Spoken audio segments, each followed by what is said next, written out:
고린도전서 6장 1절로 11절 말씀 한 목소리로 같이 읽겠습니다. 너희 중에 누가 다른 이와 더불어 다툼이 있는데 구태여 불의한 자들 앞에서 고발하고 성도 앞에서 하지 아니하느냐? 성도가 세상을 판단할 것을 너희가 알지 못하느냐? 세상도 너희에게 판단을 받겠거든 지극히 작은 일 판단하기를 감당하지 못하겠느냐? 우리가 천사를 판단할 것을 너희가 알지 못하느냐? 그러하거든 하물며 세상 일이랴. 그런즉 너희가 세상 사건이 있을 때에 교회에서 경히 여김을 받은 자들을 세우느냐? 내가 너희를 부끄럽게 하려 하여 이 말을 하노니 너희 가운데 그 형제 간의 일을 판단할 만한 지혜 있는 자가 이같이 하나도 없느냐? 형제가 형제와 더불어 고발할 뿐더러 믿지 아니하는 자들 앞에서 하느냐? 너희가 피차 고발함으로 너희 가운데 이미 뚜렷한 허물이 있나니 차라리 불의를 당하는 것이 낫지 아니하며 차라리 속는 것이 낫지 아니하냐? 너희는 불의를 행하고 속이는구나. 그는 너희의 형제로다. 불의한 자가 하나님의 나라를 유업으로 받지 못할 줄을 알지 못하느냐? 미혹을 받지 말라. 음행하는 자나 우상 숭배하는 자나 간음하는 자나 탐색하는 자나 남색하는 자나 도적이나 탐욕을 부리는 자나 술 취하는 자나 모욕하는 자나 속여 빼앗는 자들은 하나님의 나라를 유업으로 받지 못하리라. 너희 중에 이와 같은 자들이 있더니 주 예수 그리스도의 이름과 우리 하나님의 성령 안에서 씻음과 거룩함과 의롭다 하심을 받았느니라. 아멘. 할렐루야.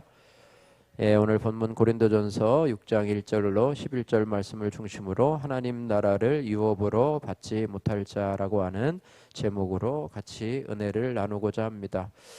여기 하나님 나라를 유업으로 받지 못한다 해서 이 유업이라는 단어, 성경에는 유업이나 비슷한 말로 기업이나 혹은 분깃이라고 하는 단어가 있는데요.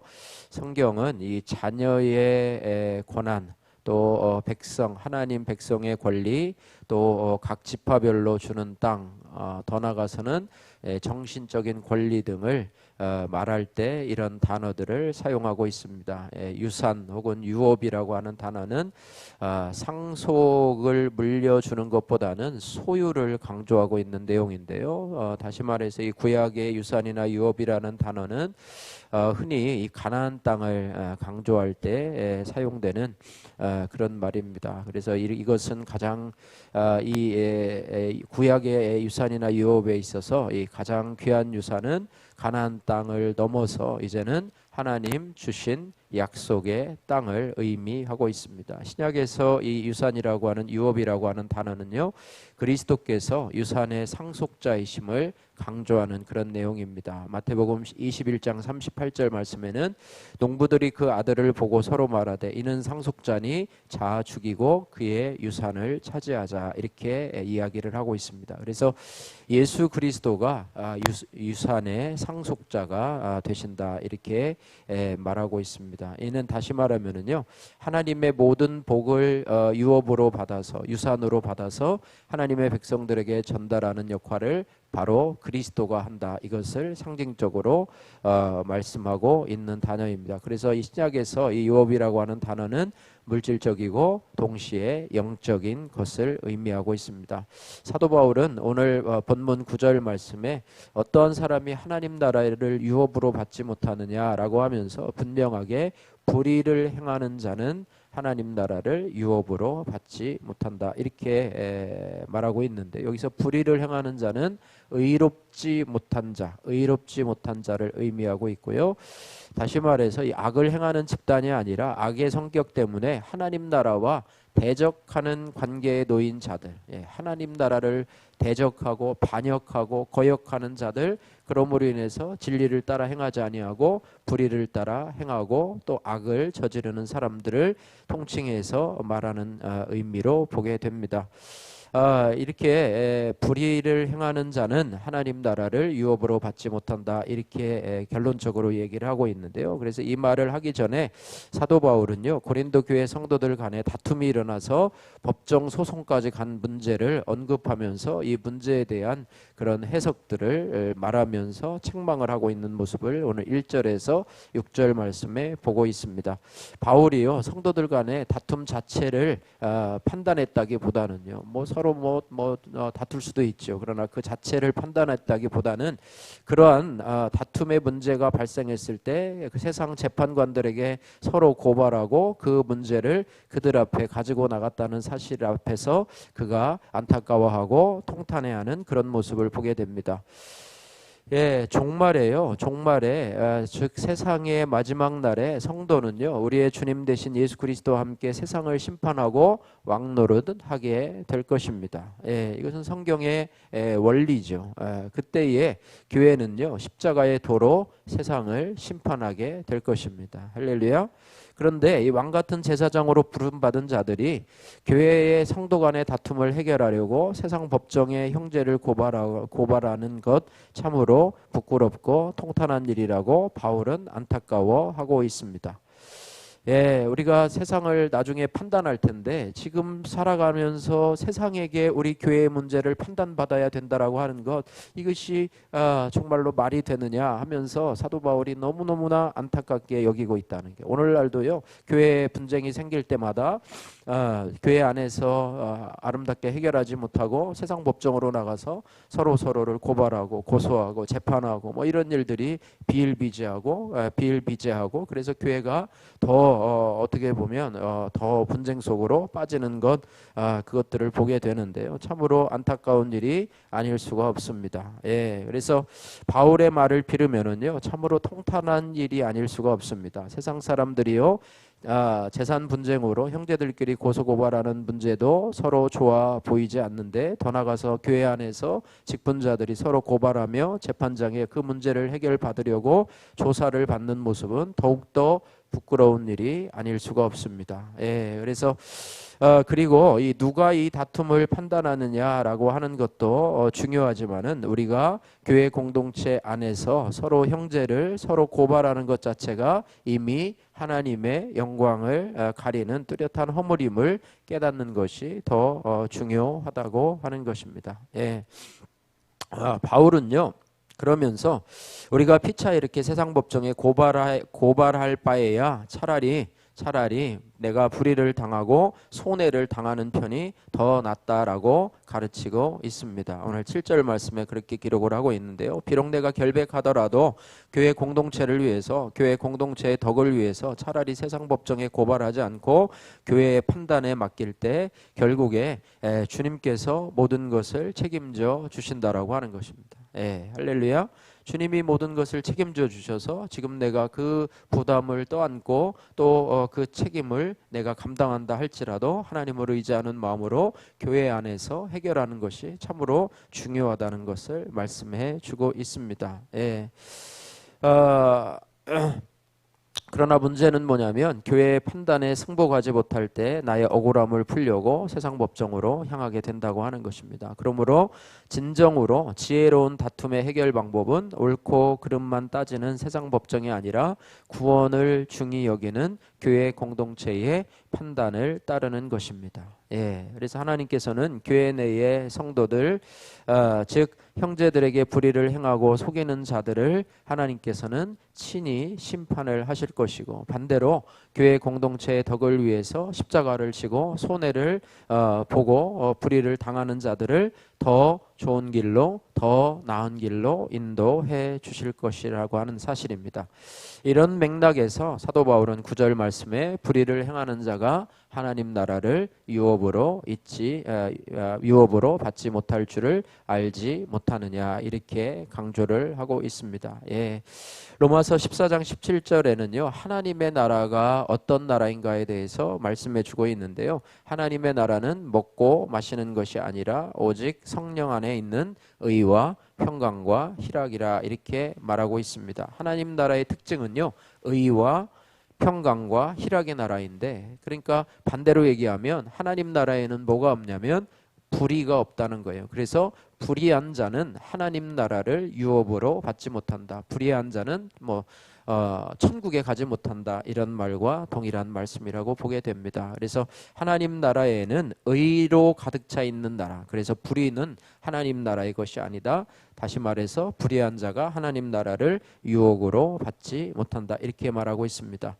오늘 본문의 맥락에서 이 불의를 행하는 자들을 보게 되면은요, 죄 가운데 머물기를 고집하는 사람들, 또 회개를 거부하는 사람들, 교회 공동체를 멸시하는 자들은 하나님 나라를 유업으로 잊지 못한다 이렇게 말씀하고 있습니다. 일부 표적을 구하는 유대인들처럼 또 지혜를 구하는 헬라인들처럼 표적이나 지혜만 있으면 죄와는 상관없이 또 말씀과는 상관없이 내 마음대로 살아도 좋다는 사람들을 불의를 행하는 사람들인데요. 우리는 그런 사람들을 멀리해야 합니다. 나는 구원받았으니 내 마음대로 살아도 좋다는 식의 도덕 폐기론자들의 말을 들어서도 또 따라가서도 안 됩니다. 음행과 우상숭배와 탐욕의 죄는요, 우리 성도들이 마땅히 거부해야 할 죄이고요. 혹이라도 이 죄에 빠져 있다고 한다면 빨리 회개하고 빠져나와야 합니다. 왜냐하면 음행하는 자나 우상 숭배하는 자나 간음하는 자나 탐색하는 자나 남색하는 자나 도적이나 탐욕을 부리는 자나 술 취하는 자나 모욕하는 자나 속여 빼앗은 자들은 하나님 나라를 유업으로 받지 못하기 때문입니다. 오늘 본문의 9절 10절 말씀에 기록이 되어 있습니다. 이렇게 엄중한 경고를 한 뒤에요, 사도 바울은 교회 성도들을 향해서 권면의 확신의 말씀을 하게 되는데요. 전에는 너희가 불의한 자로 살았지만, 우리도 예수 믿기 전에는 다 불의한 자로 살았죠. 하나님 나라를 대적하는 자로, 또 예수 그리스도도 알지 못하는 그런 상태로 살았죠. 그래서 우리 성도들에게 하는 말이죠. 고린도 교회 성도들뿐만 아니라 전에는 우리가 불의한 자로 살았지만 이제는 그리스도의 성령 안에서 11절 말씀이죠. 성령 안에서 씻음과 거룩함과 의롭다함을 받았다고 말씀하고 있습니다. 11절 말씀을 우리 같이 한번 읽겠습니다. 너희 중에 이와 같은 11절 말씀 같이 읽습니다. 너희 중에 이와 같은 자들이 있더니 주 예수 그리스도의 이름과 우리 하나님의 성령 안에서 씻음과 거룩함과 의롭다 하심을 받았느니라. 아멘. 전에는 우리가 불의한 자로 살았는데요, 이제는 주 예수 그리스도의 은혜로 또 성령 안에서 씻음과 죄 씻음과 또 그로 인해서 거룩함과 의롭다 하심을 받아, 예수 안에서 의롭다 하심을 받았느니라. 그래서 우리의 의는요, 내 행위보다도 예수 안에 있는 의라고 말씀하고 있습니다. 우리는 예수 믿고 구원받아서 완전한 의를 이뤘다고 얘기를 하는데요, 또 하나는 우리가 성화의 과정을 꼭 거쳐가야 된다는 거예요. 열매로 너희를 알지라 이렇게 말씀하고 있기 때문에 도덕 폐기론자들은요, 예수 믿으면 내 죄가 다 용서받았기 때문에 이제부터는 내 마음대로 살아도 되지라고 하면서 이 자유와 방종을 착각하고 있습니다. 우리의 자유는요, 말씀 안에서의 자유이고 그리스도 안에서의 자유이고 진리 안에서 자유이잖아요. 그죠? 진리를 알지니 진리가 너희를 자유케 하리란데요. 자기 마음대로 살아가는 거. 예수 믿고 구원받았으니까 나는 이제 뭐 예수 아무렇게나 살아도 나는 천국은 따놓은 당상이야. 뭐 이렇게 생각하는 것은 참으로 오해고요. 이런 자들이 우리를 미혹하는 자라고 하는 것입니다. 여기에 미혹에 여러분 빠지지 마시기를 주님의 이름으로 축복합니다. 저와 여러분들도요, 그와 같은 하나님의 은혜를 받았기 때문에 우리는 하나님의 유업을 받은 자로서, 할렐루야, 우리는 이미 하나님의 유업을 받은 자로서 살아가야 돼요. 마치 하나님의 유업을 받지 않는 자처럼 불법을 행하면서 불의를 행하면서 이렇게 살아가는 것 우리에게 합당치 않다라고 하는 것입니다. 그래서 유업을 받은 자로서 날마다 거룩을 향해서 다름박질해야 될 줄로 믿습니다. 우리가 말씀을 마치겠습니다. 교회 내에서 어떠한 다툼이 있다면 다툼을 해결하려고 법정 소송이나 세상 도움을 구하지 말고 교회 공동체에 솔직히 고백하면서 공동체의 판단을 받고 따라가야 합니다. 또한 교회 공동체 내에서 서로 미워하고 고발하는 상황이 발생했을지라도 하나님의 영광과 교회의 덕을 위해서 차라리 내가 손해보고 내가 희생하고 모든 결과를 하나님께 맡기고 모든 판단을 하나님께 맡기고 결단하는 편이 더 낫다고 하는 것을 기억해야 합니다. 그리고 지금 내가 불의한 죄를 짓고 있다고 한다면 회개하고 잘라내는 결단을 하시기를 바랍니다. 혹은 이것이 힘들면 교회 공동체의 기도 부탁을 통해서 함께 이루어 가야 합니다. 우리는 오직 하나님의 은혜로 구원받아서 하나님의 나라를 유업으로 받은 자입니다. 할렐루야.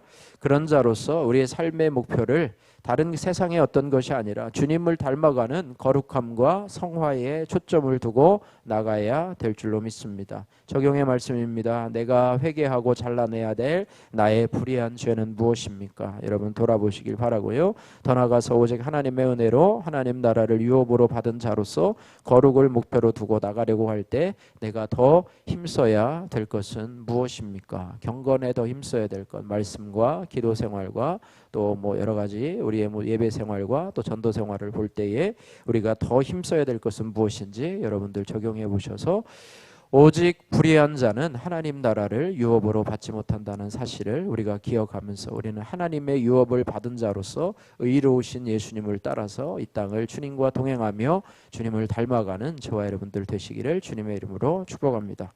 기도하겠습니다. 사랑의 하나님 아버지 감사합니다. 교회 내 다툼을 세상 사람들과 세상 방법으로 해결하려고 하는 많은 교회들의 죄를 용서하여 주옵소서. 성도와 주님의 몸된 교회가 얼마나 존귀한지를 깨닫고 교회 공동체의 덕을 위해서 내가 십자가를 지도록 도와주옵소서. 또한 불의한 나의 죄를 날마다 말씀과 성령 안에서 깨끗하게 씻으며 하나님 나라를 유업으로 받을 자답게 그렇게 살아가게 하여 주옵소서. 예수님 거룩하신 이름으로 기도드립니다. 아멘.